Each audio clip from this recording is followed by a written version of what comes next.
Welcome to the Page Turnerz podcast, where book lovers unite to celebrate the enchanting world of fiction. With your host, Paul A. Brooks.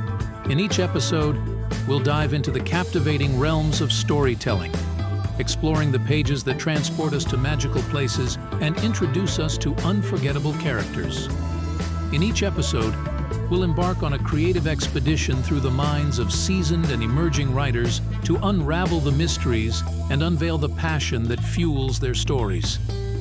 Join us on this odyssey through the pages and pixels of imagination, where words become worlds and stories illuminate our lives. So, pour yourself a coffee and immerse yourself in discussions about writing, gripping plots, heroes and villains, and the sheer joy of escaping into a well-crafted story. On today's show, I talk to Moriah Chavis, author of the young adult fantasy novel Heart of the Sea. As an unabashed lover of Harry Potter and Twilight, and just about any other fantasy as she puts it, we talk about her passion for writing, her stories, and of course her new work.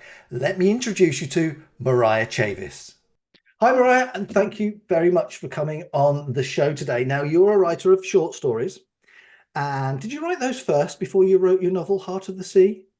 So many of actually no. I actually started with novels first. Okay. Then about in 2020, like the end of 2021, I think that's when it was. I decided I was like, I want to write something. I want to get it published. And so I tried my hand at flash fiction, which if you've never done flash fiction, especially if you're wordy like me, is very, very hard. Mm-hmm. Flash fiction is only 1,000 words for anybody who doesn't know, and putting an entire story that has a beginning, middle, and end in 1,000 words is so hard because, like, I know I can just do like a few lines of dialogue and some description and some actions, and it'll end up being like 1,000 words. Because it's only like when you have it double spaced, it's only like 4 pages in a Word document, and so I did that. I tried my hand at a few flash fiction, and I got one accepted on this online magazine called Havoc. I don't know if you've ever heard of it before, but they put prompts out every quarter, and so then you can submit to the online magazine and based on their prompts. And so I did one of those, and I got it on their website. And then I started writing more short stories. I had tried short stories in the past, but short stories for me are very hard because, like I said, it's really hard to put a whole story in so few words. But I learned that short stories have helped me really learn how to say less, or learn how to say more with less, I should say. Yeah. So Yeah.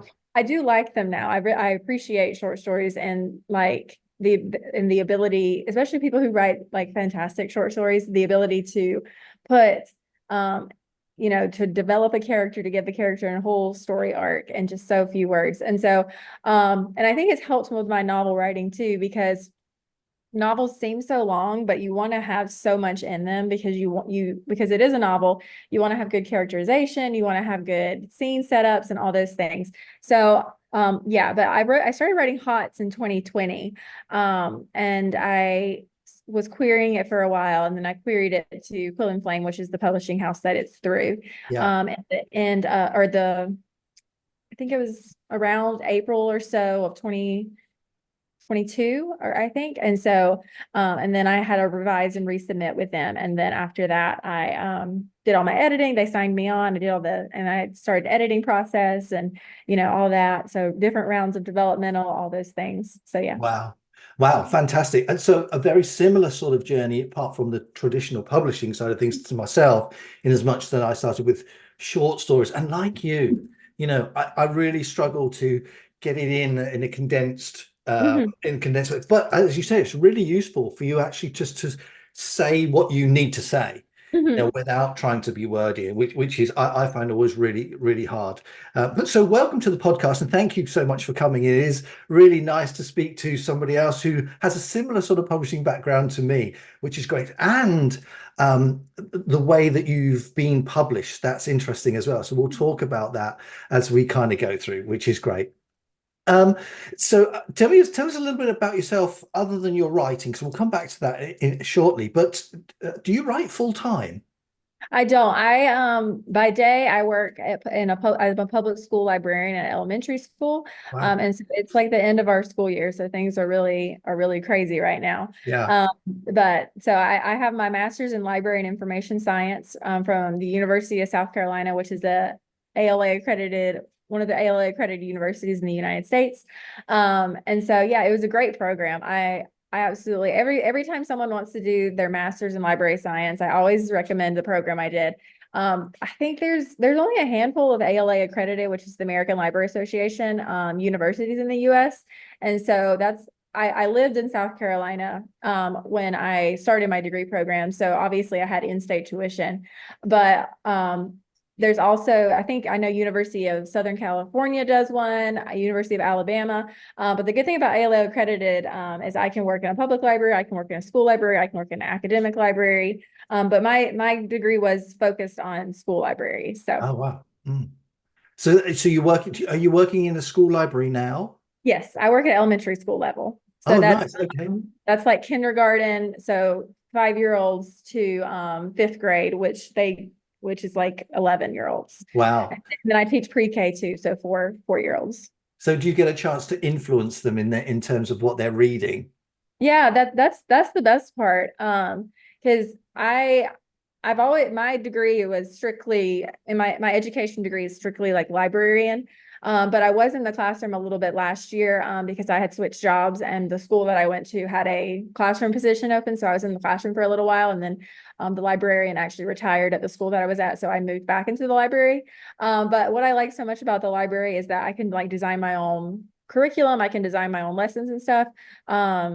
Especially, I don't know if you know much about like the American education system, but it's very much they buy a lot of curriculum and they have to follow a certain thing based on the state standards and stuff. Right. And so I like the flexibility of being in the library and having that, the option, the ability to influence their love of reading rather than their ability to do it. Because my whole philosophy is you don't have to read on the grade level or the reading level that you're at, as long as it's a good story. Yeah. And also sharing stories with like the adult in your life or sharing stories with your friends. Like that's what creates like a love of reading, a passion for it, is the ability to share stories together. Exactly.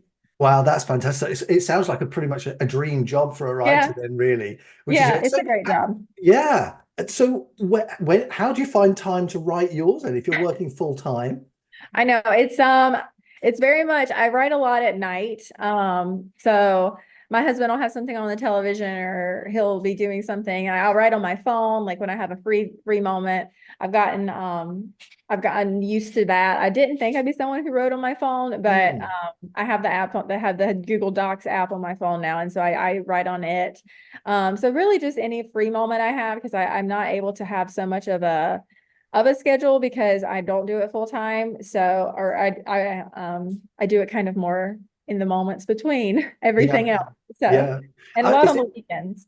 I think we're now Saturday. So and I've been editing and rewriting this morning as well. So you kind of just don't stop, do you? You have this, it's just this need to get the story out as sharp, and so it's nice and sharp and crisp and clean as possible. So it's kind of like, I suppose it's not like a job traditionally. It's just kind of in you that you're just trying to get out. So it doesn't really matter when or where you work. But what I find is interesting is you write on your phone. Somebody else who I spoke to fairly recently does the same. I've tried, because I write on Google Docs as well. The main my main manuscript is on Google Docs, but I can't do it on my phone. I mean, it's not happening. So I've got it here on this screen. So how do you find it writing on the phone? Are you kind of all fingers or are you all thumbs? I watch my daughter thing and they're like, I guess it's kind of like text messaging in a way. I use it. I write it with my thumbs. And so usually I don't actually most of the time I don't start a story on my phone. I mean, every now and then I'll like start ideas on my phone, but I write on my iPad, I write on my laptop. So I write against all things. So that's why it's good for me to have an app that connects via the cloud. Because I do write in all kinds of different ways. And so I can just pull it up on my phone if I don't have my laptop or my iPad near me. And so it's very convenient, I think. And so And there's always like this, there for me, there's this mental thing of not being able to see my word count. And so a lot of the times when I am writing on like on my iPad or my phone, or even just in Google Docs, they don't, you have to actually like look to see your word count. And so a lot of the times it will help me versus if you're writing in Word, it's just like they're staring you in the face. Yeah, absolutely. I couldn't agree more, actually. I was going to ask you about your kind of writing routine in that sort of respect. So you don't work to a word count? I know some people, they got to get 2,000 words down. I can't do that. I actually just end up writing until I've had enough, if that Mhm. makes sense. Is that a similar way that you work, or do you have specific goals? It depends on the story that I'm working on. So, like right now I'm working on something where I'm trying to get so many words per week. I'm doing a little slower. It's the first time that I've outlined something very extensively. And so I find it that I didn't like, because it's the first time I did it, I found that it's a lot harder for me to outline something because then I can like see the whole story in my head, but then I'm like, oh, you got to get it down. But I want to get it down so perfectly. Yeah. Um, I'm a very loose outliner most of the time. Like I always know the ending. Like I'm very good about, I know the beginning and I know the ending. The middle is always the hardest part for me. So I usually try to push myself through the middle, a lot. So right now I just have this goal of, I'm gonna try to get at least 500 words a day. Wow. And if I don't get 500 words a day, then the next day I can get 1,000, which doesn't sound like a lot, but I'm trying to make it very like crisp and clean. But Yeah. then I'm also working on something else like on the side that I'm just doing for fun. And those words are obviously coming like a lot faster because I just have a basic idea in my head. Mm. And so I'm definitely someone who appreciates the plantster, where I have the basic idea. I know how it's going to end, but not everything's outlined very specifically. So That's fantastic. You're actually one of the first people I've spoken to who, I would say you're more on the plotter's end than the pantser end. You seem to be okay. up that end. For me, I'm way down here. I'm definitely a pantser. And actually, I found that it's interesting. You was talking about the ending of the story. I kind of know the ending of my story, but the way that I'm going to get to it has changed. Mhm. It's changed quite a bit, and I find that I've sometimes um, discovered a character that I've been writing that was literally just a bit part, if you like, has almost become a main character, so I can reach that end. So I'm very much a pantser in that Mhm. respect. Although I will do bullet points. If Yeah. I have some ideas of things that I need to include in a scene or a chapter, I'll have some bullet points in there. But that is as sort of plottery, if you like, as I get. I can't. I just can't. I'm not that Mhm. disciplined. I'm not that structured. I wish I was, Yeah. but I'm really not. I did try sort of last year, yeah. What were it, 20? Yeah, so last year, I suppose, or the year before, actually, before this first book was published, to write a specific 1,000 words a day. That was kind Huh. of what I had, and I did a spreadsheet. So I was trying to be very organized, but that went out the window within a few Yeah. weeks. I just couldn't do it. It was awful. Um, so your writing routine then really is, if you're trying to get sort of 500 words a day, did you say? That's pretty good if you can do that, I think, Yeah. I know consistent. it doesn't sound like a lot, but like I said, with this particular story that I'm working on, I'm trying to make it I'm trying to make each word count. Yeah. And so I know, like for me, I don't know if my writing routine is very organized, because to me, every story I write is different. I like to use the comparison of when you're writing a book, you're just creating like a human body. And Hmm. then when I think about it that way, then every human is different. So you start with a skeleton, but everybody's skeleton is going to be different. You start with the muscular system, but everybody's muscular system is going to be different. But with a body and with also a book, you're adding all these elements that everything is going to be the same, but then they're also going to be unique. Yeah. So, you're going to have different characters. The characters are going to have different personalities. And like, I don't think writers also give themselves enough grace in this aspect of the fact that by writing a story from scratch, by creating this thing in your brain, you are creating a human in your mind, even though it's just in your mind. And humans are so unique, and they have the unique personalities, they have unique aspects of their physical appearance and everything. And it's all based on their past experiences. So you're creating an entire history Mm. of someone. And when you think of it that way, it's like, oh yeah, no wonder this is so hard. Yeah, absolutely. So when you're writing and you're creating your characters, and you said earlier on that and I have to admit, I'm the same. I'm quite wordy. Mhm. How many drafts do you go through to kind of get it down? Do you have a set number, or do you just keep going till you think, right, that's good enough now? I don't really have a set number. I'm very bad about keeping up with my drafts because I usually start with a document and then I edit it until I edit it to death, honestly. And so like I know this one thing that I am entering the querying trenches once more with it, which is the way to get an agent. I have worked on it for about a little bit like almost 2.5 years. I Hmm. started it January 2022 January 2022. I actually started it as a short story and then I sent it to one of my critique partners and she's like, you're not going to be able to finish this in just a short story. Like it's going to have to be very, very more complicated, very more,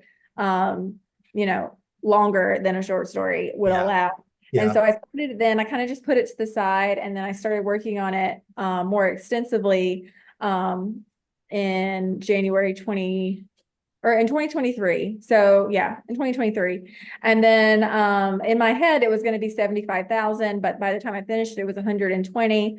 But then that's too long for YA fantasy. So I wanted to cut at least 30,000. Yeah. So I cut a character, I changed some scenes stuff, which was a very fast cut.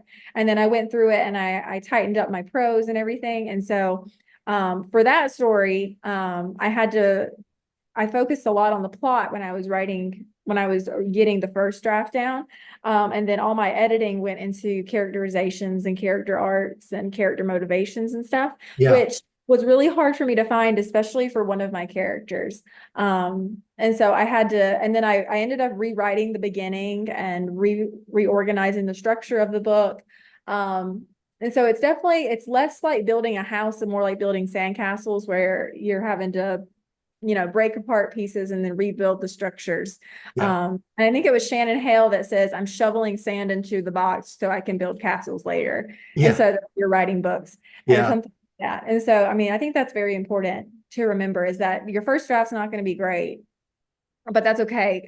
My goal is always just to finish it because I can always edit something, but it's really hard to edit a blank page. So. Absolutely. How do you feel about cutting out characters? And when you say when you've gone through a rewrite, you ditched a character almost. Yeah. How did that feel when you were doing that? Did it feel, because I don't know about you, but sometimes when I sit there, because I edit what I've written yesterday, so I go Mhm. back over it, and sometimes when I'm sitting there editing, I actually I find it quite overwhelming. That there's an Mhm. awful lot. It feels like there's an awful lot to do when I'm doing that. Now, I haven't had to cut characters. I've had characters that have become more than I thought they were going to be, but I've not actually cut one. How did that feel? Well, when I was querying Heart of the Sea, I had feedback from people that were like, there's just too many characters. Right. And so I learned a few years ago that like you just have to like some characters just aren't necessary to a story. Hmm. And so I don't really have a problem deleting them anymore. I usually, well, especially with the story that I'm querying right now, I save their scenes. I don't delete their scenes entirely. Like I don't Hmm. just delete them. Like I save them in just like a throwaway folder with all my deleted scenes. Because for instance, with this one character that I deleted in my work in progress, I love her, but she just like for the vibe of the story that I'm writing for the plot of it, she is probably too relaxed and too whimsical of a because it's not a very whimsical, it's more of a gothic YA book. Hmm. And so she reminds me, I don't know if you've seen Rings of Power, but she reminds me of the oh my gosh, the Hardfoot in Rings of Power, the main character. Yeah. She gave off that energy. And it's like my husband, he's a diehard Lord of the Rings fan. So he had problems with Rings of Power because he's like, they messed up the timeline. I'm like, it's fine. Like, Yeah. it's fine. Like if they didn't, I'm gonna be honest, I don't think most people would watch it because only the diehard fans would watch it. Yeah. She reminds me of that character. And so and so it was almost like she was like the comic relief, not necessarily because she was funny, but because she was more of a like a relaxed character. She was but also writing her, she was kind of insight into the world that I was creating. Mhm. But I found that especially with world building, not you don't your readers don't necessarily have to see every aspect of your world building. It's just that you have to understand it enough so that you can put it into your so that you can add it into your story. Yeah. As long as you understand it, and then when you're writing it, it'll make it seem like it's effortless, even if you put all this, your blood, sweat, and tears into it. It'll make it feel effortless. Yeah, very definitely. Now, you said earlier on that Heart of the Sea is it traditionally published? Would you say that it was traditionally published or a hybrid, or how would you characterize it? And how did you go about doing it? Yeah, so it's with a small press called Quill and Flame Publishers. So it's on the traditional aspect, as in they published it and then I get like royalties off of it. Mm, I do buy copies from like my publisher, for instance, at a reduced price. yeah. And then I can sell those. Or I'll sell them like online. I'll sell signed copies, and then I've gone to a few like book fairs, book events before, and I'll sell them that way.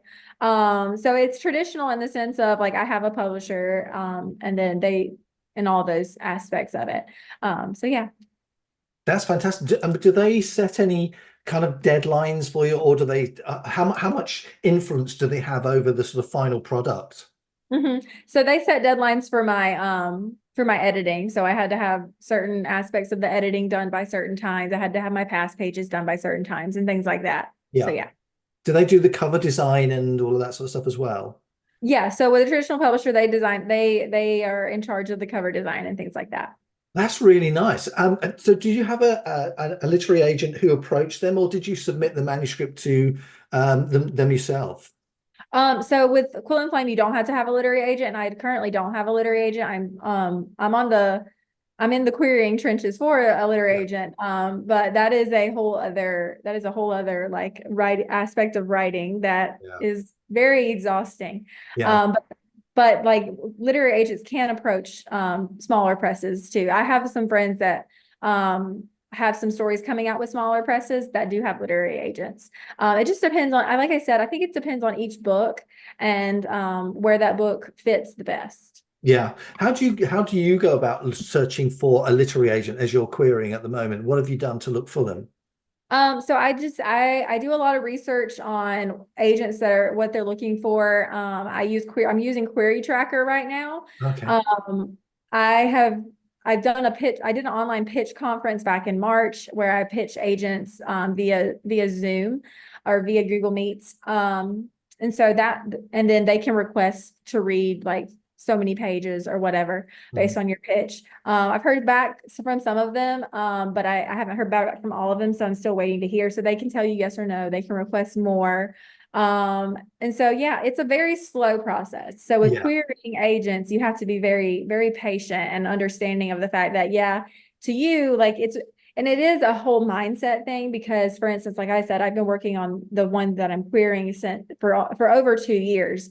And so for me, it's like, wow, I've worked so hard on this, but then you have to think about you're sending an email. Like if I send an email today about it, this is the first time they're reading it. Yeah. And so it's like they haven't been part of that 2.5, year journey. So it is a definite practice and mind over matter. Yeah, I would imagine. We were talking earlier before we sort of came on screen about for me particularly writing the blurb on the back cover for this. Yeah. I suppose you're writing a query blurb is something quite similar in as much that you're trying to condense your entire 75,000 word story into 3 or 4 paragraphs. Is that something that you sort of struggled with, or do you have a formula for that? I do struggle with it. I think querying writing is a gift all in and of itself. Like some Yeah. people are just very good at writing queries. Yeah. They're very good at getting the agent's attention, and it is like with any kind of artistic field. I don't feel like most people wake up in the morning and they're like, I'm gonna write a book, and then they write a book and they're great at it. With Yeah. any like it's with with any kind of art, with drawing, with painting, with writing, you're using some kind of muscle. It might be your hands if you're doing portraits, but or it's in general, it's your brain, because you're having to teach your brain how to move your hands in a certain way. With art, with writing, you're having to teach your brain how to string words together in a specific way so that you can find your voice. And that's not something that you just wake up and are able to do. That's something that takes practice and it takes discipline. And so, yeah, I feel like with art, especially, it's really hard for people to see that, what you don't, there's a lot that you don't see in the background with any kind of art. There's the time that you don't see. There's the time you don't see, and how long it takes somebody to create a manuscript, or how long it takes somebody to do a portrait. And so also, like, I know I was watching, or I was on, it might have been Instagram, and there was this photographer who said he had planned 2.5 years to capture a photo at the eclipse from the other day. Right. Like, Wow. he did research on where he needed to be in order to, be able to capture, because he wanted to get a very specific photo. He wanted to get the eclipse at totality with a bird in the shot. And so Wow. he had to find a place that has birds flying overhead with totality. And he did all this research, and I was like, that's just, and then people, of course, there's always going to be trolls on the internet commenting about, like, how, I think somebody was like, don't tell me you spent 2.5 years planning this and you didn't even use a tripod. I'm like, are you kidding me? Like, the photo was amazing. So somebody's going to have something to say about it. Yeah. Yeah. So, like, we're not seeing the amount of preparation he put in to get one shot. He had 3.5 minutes, during Wow. the totality. And that's just like, it's crazy. Yeah. And so and with querying agents too, especially with query letters, you have about 13 seconds to capture their attention. Because I think I read online that the average time that people will spend reading an email is like 9 seconds. You have anywhere from 9 to 13 seconds. And so, like, that's really hard when you think about it that way. Like, you put 2.5 years into something, and then you have 13 seconds to grab their attention. And so it's writing queries is definitely an art form. And so I actually rewrote my query actually yesterday. And so I'm going to send that out and, like, test it, because you're just testing the waters. You're seeing, it's kind of like throwing chum into the water and seeing which sharks appear. So, so yeah. So let me just write down, literary agents are sharks. Let me just put that. They're not sharks. They are people. And I think sometimes it's really hard to remember that too. Yeah. Is because, and I think there was a big shift in traditional publishing after COVID. And so it made things a lot more difficult. And so, like, that's another reason that I chose to do an in-person / virtual writing conference last month, is because I wanted to present my story to these people in person, because there is a disconnect when it's over technology. Yeah. And so I wanted to be like, you're a person, I'm a person, here's my story. And so, and literally, like, conferences like that do cost money. And so, of course, not everyone's able to do that. And there is the slush pile, but the slush pile, it's hard to get out of the slush pile. But people do it. But that is one thing that I wanted to invest in, was being able to, not see them, as sharks, or not see them as just a face, like a invisible, like a masked face behind a screen. Sure. And so even if it doesn't end up coming to, like, finding an agent that way, it's definitely a practice in how to present your story in a way that gets people's attention. Because when you do publish it, even if you choose to self-publish it, you're going to have, even if you're, like, pitching it to people in person, like you set up at a festival or something, you only have a few seconds to grab somebody's attention, especially in today's world, because technology and social media has made people's attention spans even shorter. You have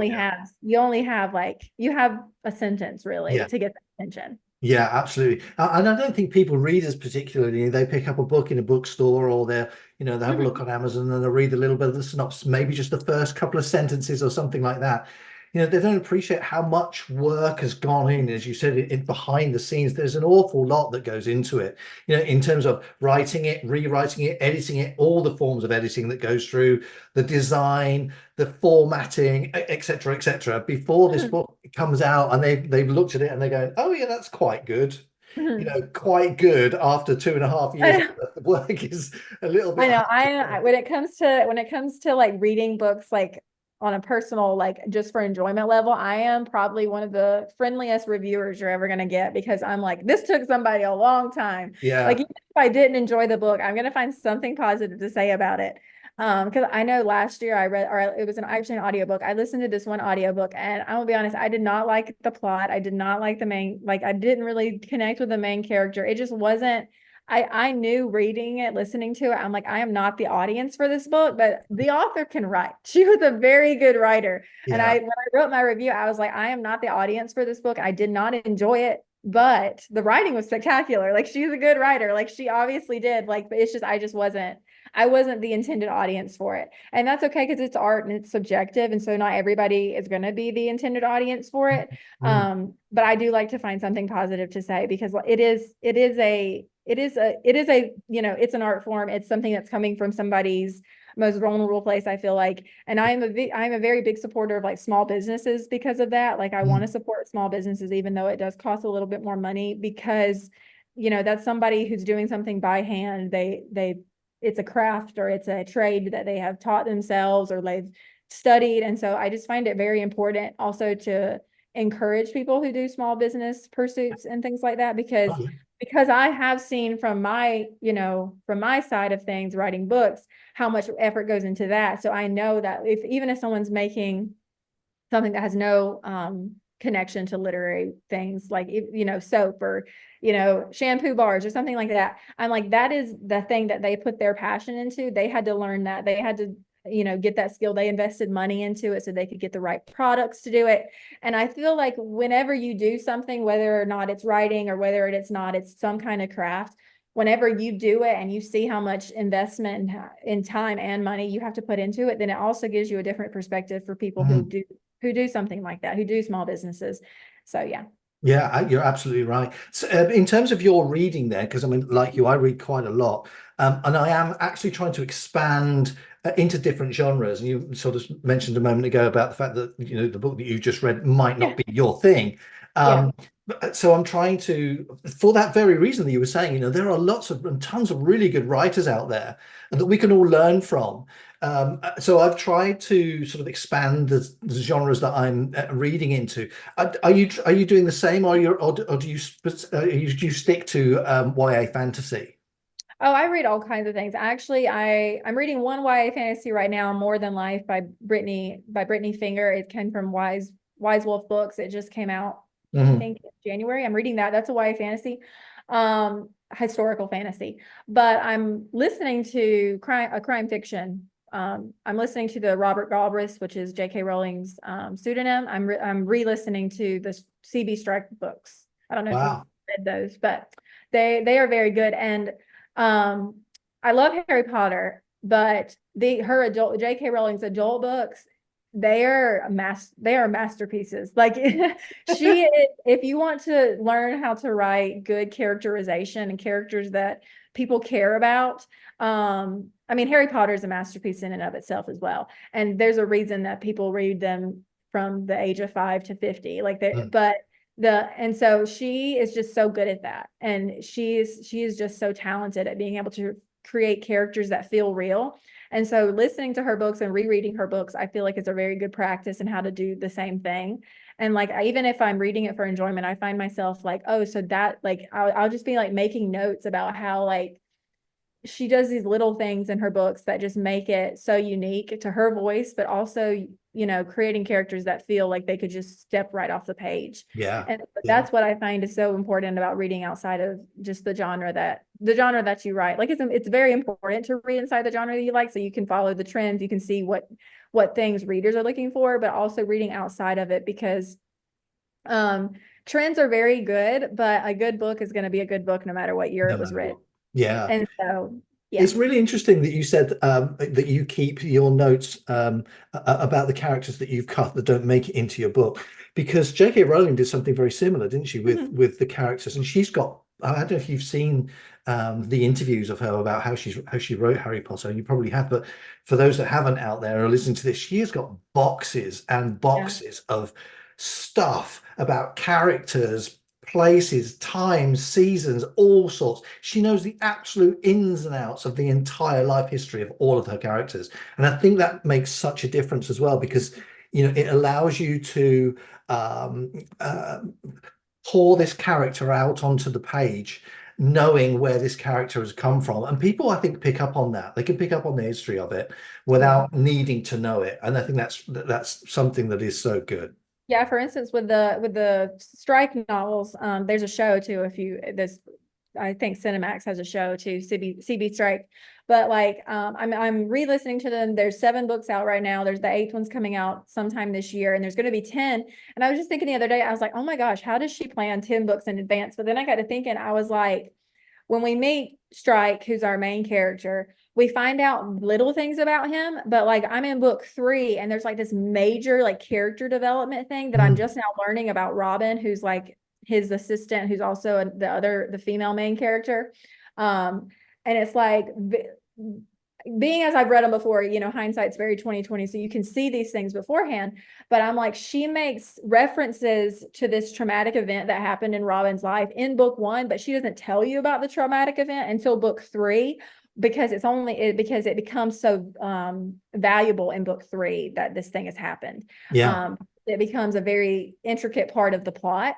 And I'm like, she had to have like pages and pages and pages of notes on just this, like on these characters. And I think that's the true test in how to like make them real and how to make them stretch out for like 10 books, is because she's only giving you a little bit about each character throughout it. So it really is like you're meeting the person from day one and then you're becoming friends with them. And that's just, yeah, it's unique, and she's very good at it. Yeah, but it's also something that I think, you know, that when someone says to you, so what's your book about? When you've got that much detail and that much information that you've created from there, just condensing it down into one sentence and explaining what your book about, what your book's about, is really hard. It You know, is, yeah. something that's really easy to do. So, you know, it's good that she can do that. And it's actually one of the things that, you know, like you were saying earlier on about writing a query letter, is an art form on its own. It's trying to get that right, so that, you know, somebody who's reading that back blurb or the query letter is interested enough to want to read the next sentence and all the way down. That's really hard to do. Well, listen, we talked about J.K. Rowling quite a bit. Yes. Let's I'm a talk huge about fan, your obviously. books. You know, she's great, but Yeah. let's talk about yours books. I'm going to get you, I'd like you to talk about your book, Heart of the Sea. So talk about that. And do you want to talk about your short stories first, or as well as, or whichever Either one is fine. you like? Either one's fine. I can talk about Heart of the Sea first. Yeah. Heart of the Sea is a young adult fantasy about a girl whose sister has gone missing. She's been taken by this darkness that's been trying to take over the 5 kingdoms. And so her goal is to rescue her before it's too late, before the time has run out, before they've both reached a certain age where she can no longer be helped anymore, because she's locked into this decision making. And so it was based on the fact that she's not an adult when she makes this decision, and once she becomes an adult, like the decision she's made has been locked in. It's going to be much harder to save her after that. And so she has to steal a pirate ship in order to do so, because she's without a ship, but she needs to go across the ocean. And so she's going to steal the fastest ship in the kingdoms, and the guy who captains it is the queen's right-hand man. And it's been ordered that if he wants to become free, he's going to have to kill Nerissa in order for his freedom. Yeah. So you're talking about, his name's Cyrus Crowe, isn't it? He's the captain of the Red Dawn. Yes. So thinking about Nerissa then, first of all, is she based on anybody that you know, or did you, I mean, again, one of the worst questions you can ask a writer is, where did you get that idea from? Did you, I mean, for me, when I'm writing something, most of it comes in just kind of a daydream, or I maybe have seen something on the TV and it's just sparked something and then I'm off. Where did Nerissa come from? So it was during COVID. My husband, he was my boyfriend at the time, and I were watching all these movie series. One of them was Pirates of the Caribbean, and I was like, it'd be really fun if Elizabeth had like more family. Like, she's got her dad, but like, what if she had a sister? What if she had gone through even more loss? And what if there was a little bit more magic and she had a lot of internal conflict to fight as well. Because Narissa she has this anger that she's been living with for a few years. She has these powers that she has no idea how to control, and then there's anger associated with that because her mother didn't teach her how to use her powers. And so she was inspired by the Pirates of the Caribbean trilogy by Elizabeth Swann, definitely, but also just I think she speaks to people because there's always, especially with teenagers. I've had a lot of like middle schoolers read my book and they really liked it because she is in this really precarious position where she's having to make a lot of decisions, especially adult decisions, because she's on the precipice of adulthood. And that's just new for her. That's difficult. It's something that everybody goes through. And I think that's also important when you're designing characters, that no matter if it's a fantasy landscape, a science fiction landscape, is that they have these basic human experiences. Because that's what makes us love books, is finding something that we can all connect with. And so, that's where, finding a way for her to, even though she's in a magical world, she still has these very realistic problems. Well, she's instantly relatable, isn't she? I mean, for the age group that you're targeting, as you said, they're going through that period between that transition from childhood to adulthood, and if they're in that, if you're writing in that sort of arena, if you like, that they become instantly relatable, which is great. Cyrus, though, how did you describe him? Handsome as he is dangerous, I think was one of the sentences in there. When you write Cyrus, and I'll ask you about Narissa as well. Do you see him in your head? How does Cyrus appear to you? For me, Cyrus I feel like he was somebody who was yanked from a place of privilege and put into a place of like, he's basically become a slave to this queen, whereas he was born into privilege, but then he's yanked from it. And he also is forced to grow up really fast. He has a cousin, Bessie, that is in the book too, and he feels very protective of her. He feels very responsible for her. So he's definitely got older sibling traits because he feels like he feels like he has to be in control. He has to be the one who is, fixing things, and that he is solely responsible for, making sure that they end up safe and on the other side of things. And so he's very strong-willed, and so is Narissa. So that obviously creates instant tension between them because they both have strong opinions and they both want to share them. And so it does create this problem where they end up having to work together, but because they have to work together, they're also going to have to get along. And so, that comes across really early, actually, that tension between the two of them. I mean, really, from the first couple of pages, Narissa's in with the witch. She's told what she needs to do, and then all of a sudden they're battling on the quarterdeck on this ship. I know. People have told me, like my friend Amanda who read it, she's like, I didn't realize like she was going to steal the ship in like chapter 1. I was like, yeah, it's pretty fast. Absolutely, it's great. I mean, it makes you read it. It makes you want to read the next bit, which is it's a page turner, which is great.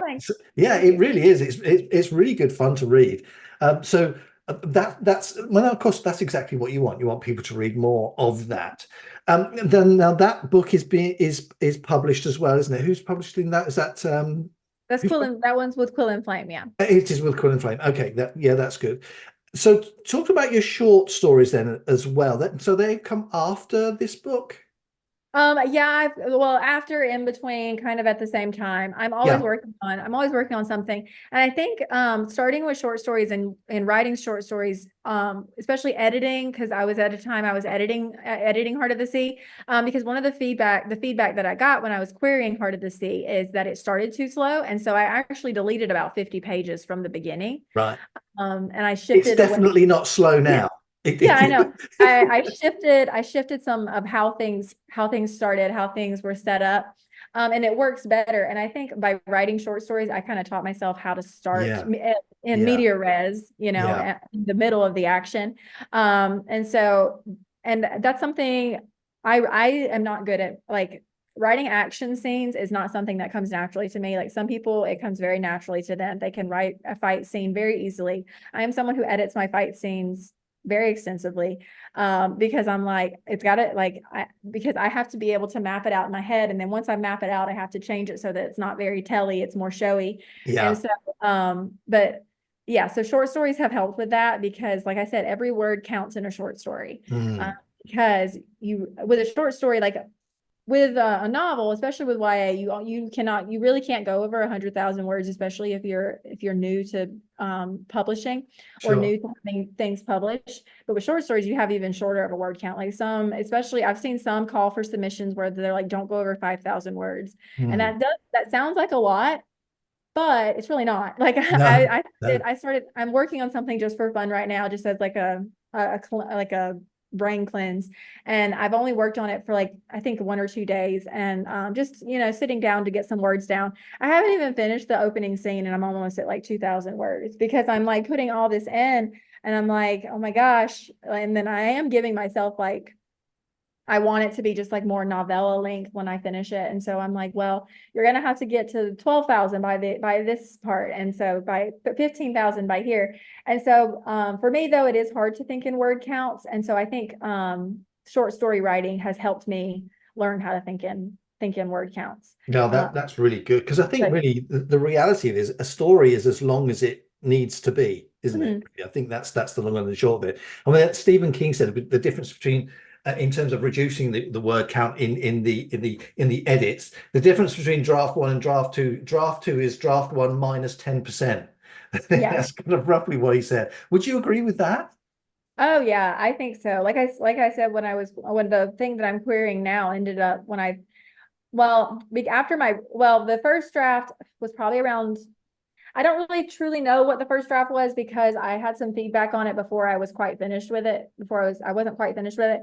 And it was a mentor that I was working with, and she's like, I think you need to start it in a different place. And so I went back to the beginning and added the whole like beginning, re-edited the beginning, changed some things, it lengthened the beginning. And once I had done that, it was around 120,000. And I'm like, this is just way too long. Like it needs to be split in half and lengthened even more, or I need to look at it and really consider, like if I'm getting the whole story down in a very precise way, then I need to think in terms of if I can get my story across without breaking it into two pieces, then I need to just delete.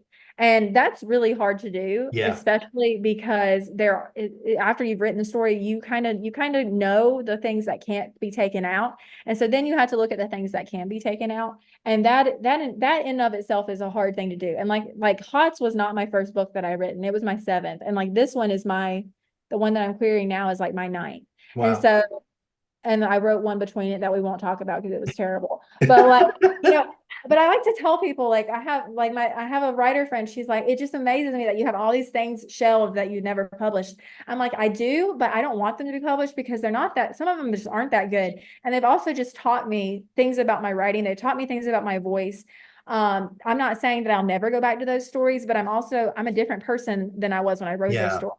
And I Yeah. might be able to tell them in a better way now. It's just, I had to get them out at that point. But if I go back to them, the story's gonna be different. The characters are gonna be different because they have been, even though they've, been in their little corner of my laptop, they've still been living rent free in my brain, if you Yeah. will. Yeah, absolutely. So I mean, you've got some fresh stories, I'm assuming then, sort of bubbling away back here Yeah. somewhere, ready to come Yeah. out. It's a blessing and a curse. I love having all these ideas, but also because I have so many ideas, I don't know what to focus on sometimes. Yeah, yeah, yeah, And so, but yeah, yeah. and that's another thing that's been fun for me with short stories and novellas, because I have a novella coming out next year in a anthology.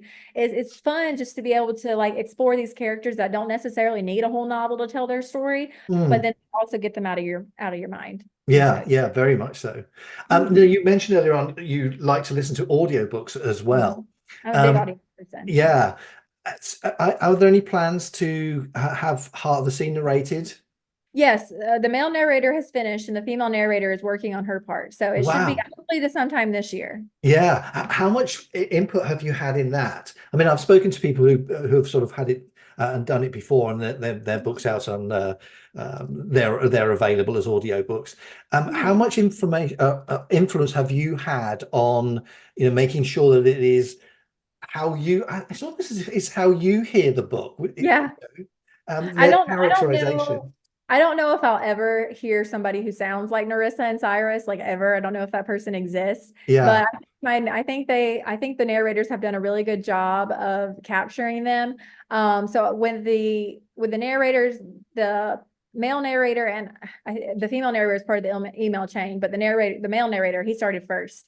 So he would email me and then he asked for like where the characters are from, what's their dialect, what's their accent like. Because I have like one character, she never uses consonants. So she has a very specific accent. She's from an area that was based off the islands near France. And so she has a very specific dialect. Mm. And so like that was very important. And then apparently I have some weird pronunciations of names, which I'm not surprised. Because a lot of the words I created myself.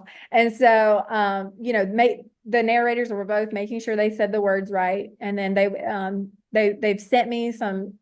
I've listened to all the male parts because like I said, he's finished it. I listened to all of them and it was very surreal to be able to listen to them and be like, oh my gosh, it's like a whole story. And so that was a lot of fun too. But just hearing it come from like my brain to the page was already amazing. But then from the page to somebody else's narration was otherworldly. So yeah. Yeah. Fantastic. So you are like J.K. Rowling, really. You do know the ins and outs and backstory of all of your characters. I don't know if I'm like her. I would love to be able to be as good of a writer as she is, but she's definitely amazing.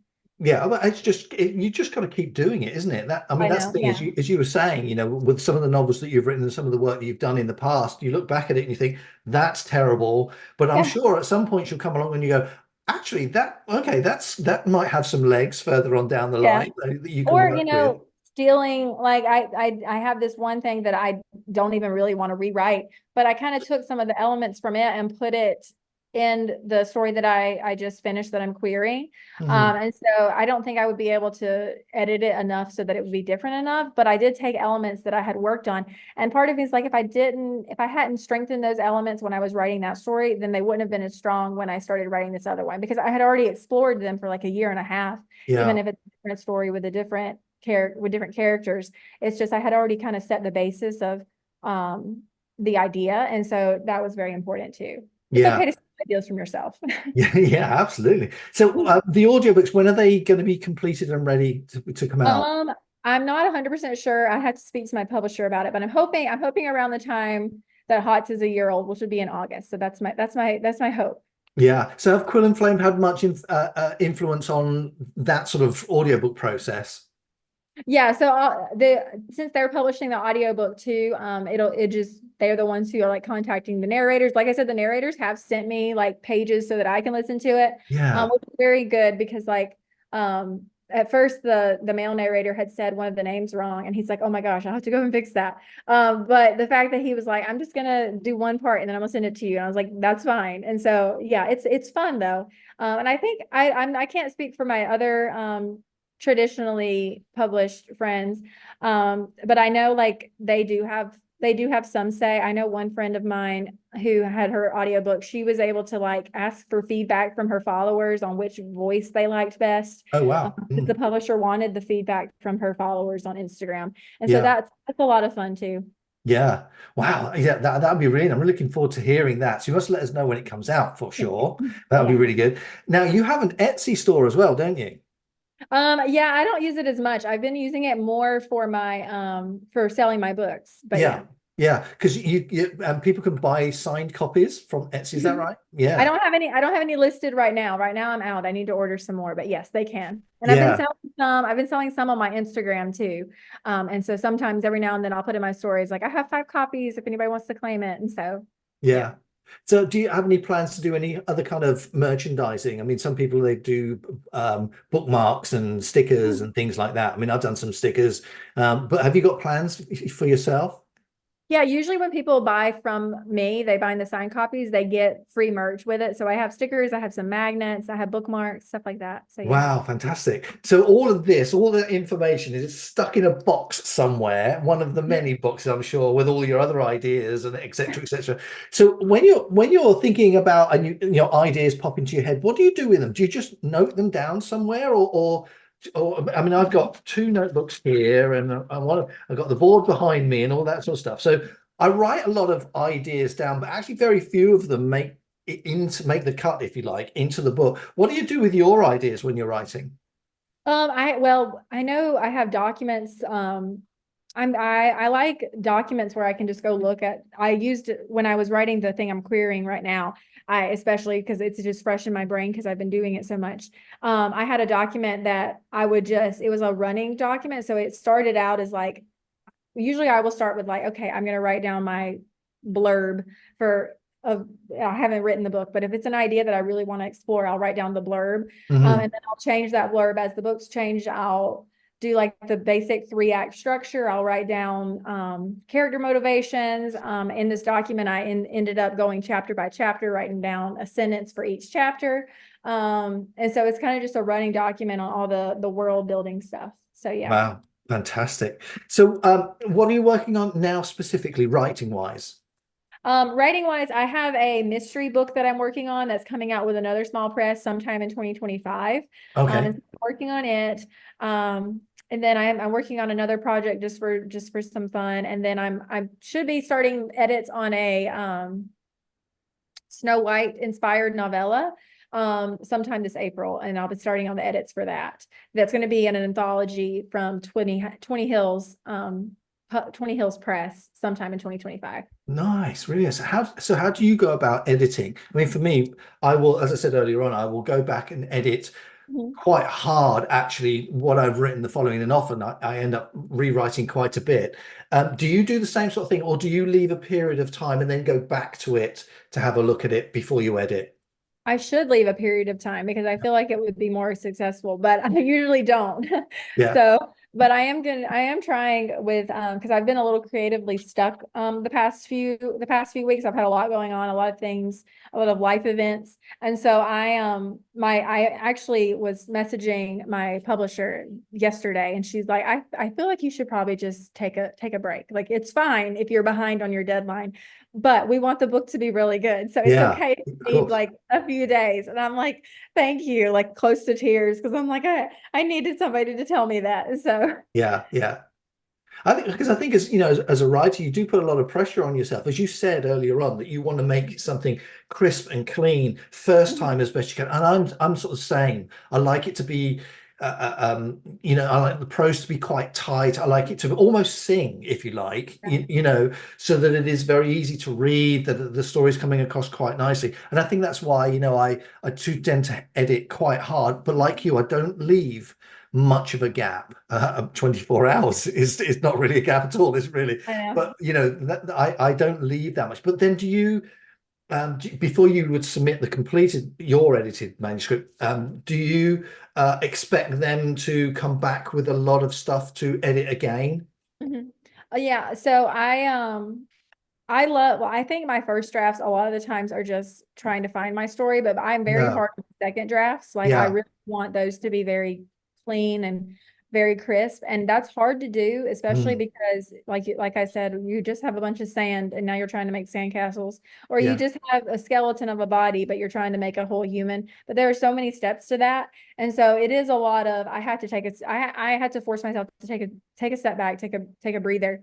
The 20 Hills who I'm working on with this mystery book, they're very good with edits, because I've worked with them a good bit on my short stories.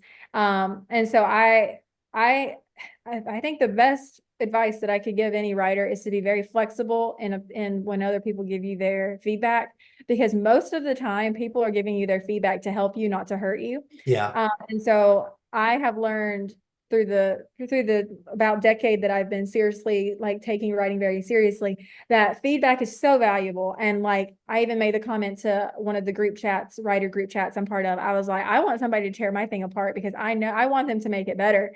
And if they feel like they can make it better, then I don't care how red the page looks. I want them to tear it apart. That's okay with me. You're not going to hurt my feelings if you're like, this doesn't work at all.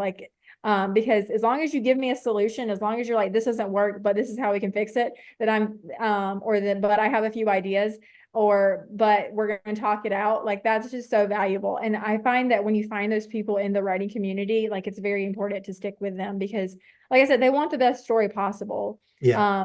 And so I try to give feedback to people. I try take their feedback, especially with a spoonful of salt, really, because it's just very important.